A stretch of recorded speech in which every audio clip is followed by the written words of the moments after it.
TV, bonsoir à tous, bonsoir Joe. Bonsoir. Je suis désolé, je suis un peu en samba. Tu m'en veux pas? J'imagine pour quel joueur pour quel joueur tu fais cette samba justement? Quel joueur avec un S, mon ami? Pour quel joueur avec un S? Il y en a plusieurs. Bien sûr qu'il y en a plusieurs. Thiago Silva, c'est son anniversaire. Bon anniversaire Capitao. J'ai toujours dit qu'il était important. Et ce soir, il fait un grand match, il me fait plaisir. Qui confirme aujourd'hui. Voilà. Et un petit jeune en devenir qui a fait un match pas trop dégueu, qu'on appelle Neymar, qui nous sauve encore. Je suis archi content de ça. Voilà. Il a encore prouvé qu'il était là, qu'il était fort, qu'il était décisif. Plein de gens étaient détracteurs à dire voilà, il va revenir, il va pas être sérieux, il va pas s'impliquer. Aujourd'hui, il a fait le match pour moi. Justement, quel est son niveau d'implication au niveau de cet effectif qui est un peu quand même décimé ce soir? Alors, je suis content déjà que tu parles du fait que ça soit décimé parce que je vais me permettre de faire une petite alerte. Vas-y. L'effectif, on est même pas au mois d'octobre. On a 7 joueurs qui sont blessés. C'est énorme. Neymar sur ce match-là, il prend là les fautes, il prend là les tacles, les arbitres ne les protègent pas. Sur les corners, alors je suis désolé, cher supporter lyonnais, vous avez payé votre place sûrement 15 balles en plus parce que Neymar était là et vous lui jetez des papiers. Alors à la rigueur, nous on a un contentieux avec nos supporters et tout ça, je peux comprendre. Vous, franchement, c'est irrespectueux de faire ça. Et je pense que c'est d'une des raisons qui pourrait faire que le joueur en fait ait aussi envie de s'en aller. Et malheureusement, je vais mouiller en disant ça. Et ben moi, je pronostique déjà la blessure de Neymar parce que quand tu vois un match comme ça, quand tu vois les fautes qui sont faites sur lui, quand tu vois que déjà on en a 7 qui sont blessés en octobre, et ben notre joueur qui a le plus de contact, il y a de fortes chances qu'il va se blesser aussi et on va revenir dans la tourmente. Donc ça déjà c'est un point noir et je suis obligé de le souligner. Il faudrait vraiment que notre corps médical puisse taffer et être sérieux sur ce point-là parce qu'il y a une réelle alerte là-dessus. Justement, pour les plus pessimistes ou ceux qui vont parler de mal de Neymar, est-ce que c'est pas son jeu qui apporte justement ces nombreuses fautes qu'il subit? C'est totalement vrai. Il a un jeu qui apporte les fautes. Ça c'est clair et net. Après, quand tu sais qu'un joueur comme ça, quand il était au Barça, il arrivait en fait à ne pas être blessé, et que là il se blesse un peu plus, et que tu as aussi tout notre effectif qui se blesse, à un moment il y a une proportionnalité. Tu vois, là c'est pas. On a dit mais non, c'est de sa faute, Mbappé se blesse, Sarabia, Herrera qui vient d'arriver, enfin voilà, ça commence à faire beaucoup. Donc à un moment il faut trouver les causes, la proportionnalité elle est pas anodine. Quel est pour toi Bernat, je vais parler de Bernat plutôt. Je vois qu'il participe beaucoup au niveau offensif, il s'entend bien justement dans son côté.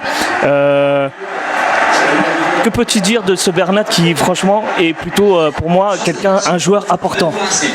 Bernat il est détonnant. Tout à l'heure je te faisais une petite samba Amérique du Sud, on va mettre les latins parce que franchement Bernat il fait vraiment plaisir. Non, il est énorme. Je trouve qu'il a une percussion en attaque qui est super importante. Il est offensivement et c'est du très haut niveau Bernat. Pour une fois en plus sur un match de Ligue 1, mais j'ai l'impression qu'il choisit un peu ses matchs. Je pense que quand il y a un chouïa plus d'espace, il est un peu plus à l'aise pour piquer et ensuite faire la passe en retrait. Ça c'est vraiment son jeu, donc là-dessus il est super bon. J'ai un petit bémol pour lui en défense. Moi je trouve que des fois il est un petit peu en retard, donc quand on va avoir des grosses équipes, si par exemple on aurait joué un Liverpool toute patate maintenant, je suis pas sûr que ça soit la même chose. Là Lyon c'était un peu timide, le Real s'est passé. Je vois même pourquoi pas un jour, si on arrive à avoir un bon latéral gauche, pourquoi pas un jour le faire évoluer en milieu gauche. Je pense qu'il aurait totalement sa place Bernat. Mais très très bon et je suis très content qu'il soit parmi nous. Neymar l'aime beaucoup. Il commence à avoir une vraie belle association. A contrario maintenant, je vais te parler du côté droit, un peu compliqué. On voit un Meunier qui essaye de récupérer sa place, enfin il essaye de participer en tout cas au niveau offensif, mais qui laisse beaucoup d'espace derrière lui. Mais alors Meunier, le problème c'est que il court vite, mais il est très lent. En fait, à l'accélération. Il a un problème d'accélération. Tu sens qu'il y a une charrette, tu sens que c'est poussif, et du coup, il a énormément de retard en fait pour redescendre. Et malheureusement, alors il a fait quand même quelques récup. Je vais pas dire que c'est le flop du match, mais voilà, quand je vois ses centres, ça passe jamais. Et c'est trop. Enfin, si t'es pas très bon en défense et que t'apportes pas grand-chose offensivement, ça devient lourd, quoi. Donc, il y a vraiment du travail à faire. Au moins avant, il a porté, je trouvais offensivement. Là, je trouve qu'il a du mal à trouver sa place. Est-ce que justement, il doit pas s'inquiéter pour toujours sa place de titulaire, qui peut être Dagba ou Kerrer s'ils reviennent? Kerrer, il est blessé pour 3-4 mois. Dagba, on sait pas quand est-ce qu'il va revenir. Il est bien, Meunier.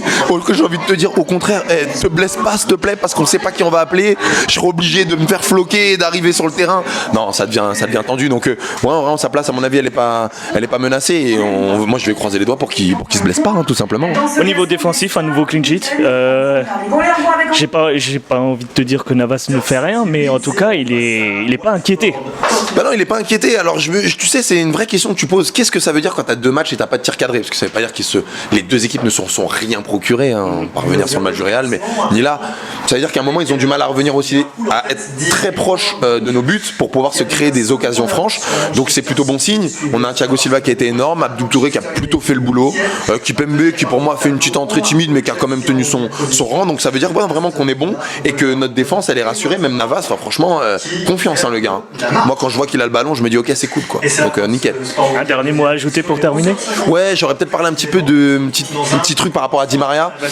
Di Maria, je trouve qu'il était super bon au Real, là il a été moins bon.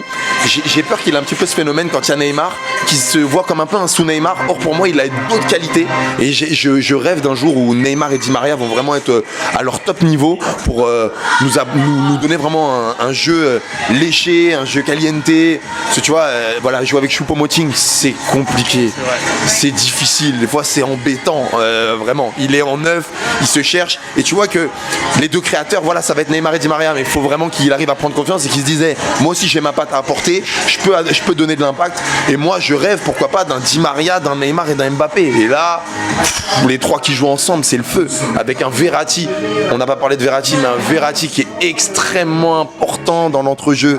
Moi je l'ai dit au début, quand il y a Thiago Silva, Verratti et Neymar, pour moi t'as la colonne vertébrale du PSG. Quand on enlève Verratti, pour moi c'est peut-être le joueur le plus important, c'est très compliqué quand il est pas là. Il est revenu, il a rapporté de l'impact et voilà derrière, full tenue de Neymar, je danse le Brésil, désolé à tous les détracteurs, je vais pas me faire des potes, mais moi je suis très content qu'il soit parmi nous, il nous fait rêver, il nous met des beaux buts, il est décisif. Merci à toi Neymar Junior. Bon, on va conclure là-dessus, je te remercie encore. Merci. À plus. À plus.